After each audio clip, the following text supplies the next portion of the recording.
अजय आलोक जी, जो अनुराग जी सवाल पूछ रहे हैं वो सवाल वाजिब है ना भाई? सरकार की जिम्मेदारी है, सवाल सरकार से पूछे जाएंगे। विपक्ष से पूछवाते हैं सवाल। कहां भाग रहे हैं? हम तो अब सवाल का समाधान ढूंढ रहे हैं। लेकिन अनुराग भदौरिया जी जो इतने महिलाओं पर अत्याचार गिनवा रहे थे, तो अयोध्या में जब समाजवादी पार्टी के नेता ने रेप किया था बच्ची का, वो भी बताए थे।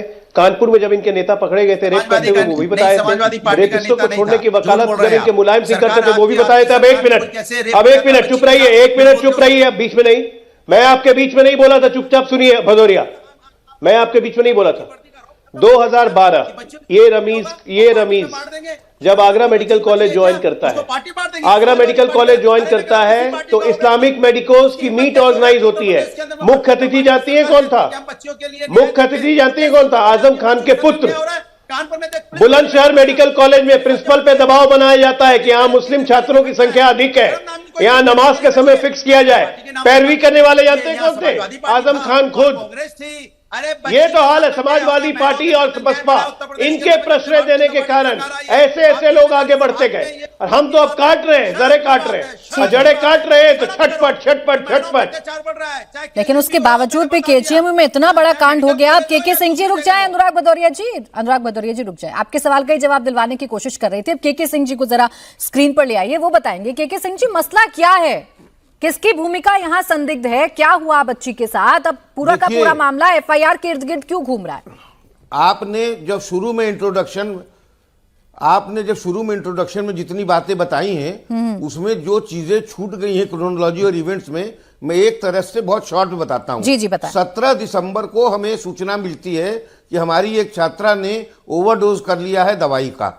17 तारीख को ही पैथोलॉजी के हेड ऑफ डिपार्टमेंट वहां पहुंचते हैं और वो उनके गार्जियंस को बुलाते हैं और यूनिवर्सिटी के डीन को, चीफ प्रॉक्टर को सूचना देते हैं। 18 तारीख को प्रॉक्टर उस बच्ची के मामा और गार्जियंस को बुलाते हैं और कहते हैं कि आप इसकी तुरंत कंप्लेंट दीजिए। वो फादर नेचुरली चाहते थे कि लड़की की बदनामी हो ना हो, कुछ ना हो, फिर लड़की भर्ती थी। 19 तारीख को लड़की भर्ती से छुट्टी हुई और उनके पिताजी ने तुरंत कंप्लेंट दी। 20 और 21 को हमारे यहाँ बंद था संडे और सैटरडे का, फिर भी ऑफिस खोल के सारे रिकॉर्ड जमा किए गए। 22 तारीख को हम लोगों ने, वीसी ने इसको विशाखा कमेटी को रेफर कर दिया। 22 की ही दोपहर में विशाखा कमेटी ने पहली मीटिंग करी। 23 को डॉक्टर रमीज और पीड़िता उसके पिता ने आके यहाँ बयान किया।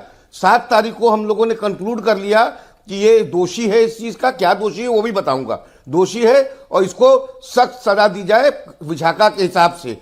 8 तारीख को वीसी ने उस पर निर्णय लिया और 9 तारीख को उसको बर्खास्त करने की घोषणा कर दी। ये मैं प्राची जी बताना चाहता हूं कि विशाखा कमेटी के दोषी होने पर उत्तर प्रदेश में किसी डॉक्टर के बर्खास्त करने की पहली घटना है। अब इसमें अनयूजुअल क्या है? ये लड़का हमारे पास 20 महीने से था। इसी के बाद एक फैक्ट फाइंडिंग कमेटी बनी। दूसरे साल का अंत हो रहा था, 3 साल पैथोलॉजी में होता है, एमडी में। ठीक, इसको 20 महीने हो गए। 8 महीने पहले मार्च में इसने शादी करी थी, तब ये 1 साल से यहां था। और जो सबसे अननेचुरल बात थी कि इसने जब शादी करी तो एक हिंदू लड़की को कन्वर्ट कराया अपनी बैचमेट को 10 साल के लव मैरिज के बाद, लव अफेयर के बाद। लेकिन इसकी सूचना इसने अपने विभाग में किसी को नहीं दी, किसी को इनवाइट नहीं किया। अजय आलोक जी बताएंगे कि जब किसी की भी शादी होती, किसी जात धर्म में लव मैरिज, तो एक बड़ा ओकेजन होता है उस डॉक्टर के लिए, उस प्रेसिडेंट के लिए, वो सबको बुलाता है। नॉट ओनली दैट कि उसने किसी को इनवाइट नहीं किया, सूचना भी नहीं दी। ये मार्च 2025 की बात है।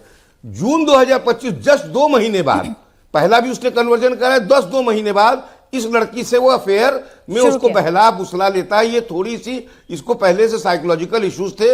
इसको मालूम था रमीज को कि ये थोड़ा सा मेंटली लेबाइल है। इसने उसका फायदा उठाया, बहलाया फुसलाया और उसके साथ लिव इन में चला गया और शोषण करने लगा। और उसको ये नहीं बताया कि वो शादीशुदा है, वो भी कन्वर्जन करके। इस लड़की को सितंबर में, अक्टूबर में पता चलता है। इसकी पहली पत्नी इसको फोन करके कहती है कि ये मुझसे शादी है, तुम छोड़ दो इसको, हट जाओ। She was shocked. हमारे यहाँ के साथ उसने जाके उसने पंचायत की।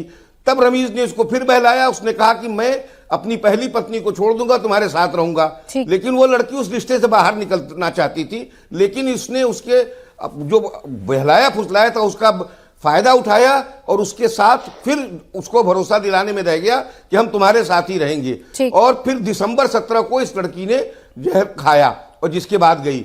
अब फैक्ट फाइंडिंग कमेटी में जब हम लोग जा रहे थे, इसी दौरान बहुत सी चीजें आने लगी। हम लोगों ने खुद तय किया कि अब इसकी जड़ तक जांच होनी चाहिए। प्राची जी, अगर यूनिवर्सिटी में सर ये बातें जो आपने बताई है ना, यहाँ मेरे पैनल को भी सुनने की जरूरत है, क्योंकि अभी तो इसे सिरे से खारिज किया जा रहा था, लेकिन चूंकि आप लोगों ने इसकी जांच की है और आपको पता है कि वहां पर क्या हुआ है, बेटी के साथ क्या हुआ है। 1 मिनट और दीजिए, 1 मिनट और दीजिए। बोले सर, कुछ और बोले चीजें कहना चाहता हूं। हाँ बोले बोले बोले 1 मिनट। हाँ बोले। तो उसके बाद हमने इसको, जो फैक्ट फाइंडिंग कमेटी थी जिसमें मैं भी था, जिसमें एक एक्स डीजी थे भावेश कुमार सिंह, उन्होंने इसको वो करके एसटीएफ को दिया और कल मुख्यमंत्री जी ने इसकी घोषणा कर दी। 9 तारीख को हम लोगों ने प्रेस कॉन्फ्रेंस करके ये कर दिया कि इसको हम लोगों ने निकाल दिया और एसटीएफ की हम जांच कराने जा रहे हैं, जिससे सब निकल के आए। हमारी प्रेस कॉन्फ्रेंस के बाद अपर्णा जी आई, वहां पे बहुत ही अनफॉर्चुनेट चीज हुई।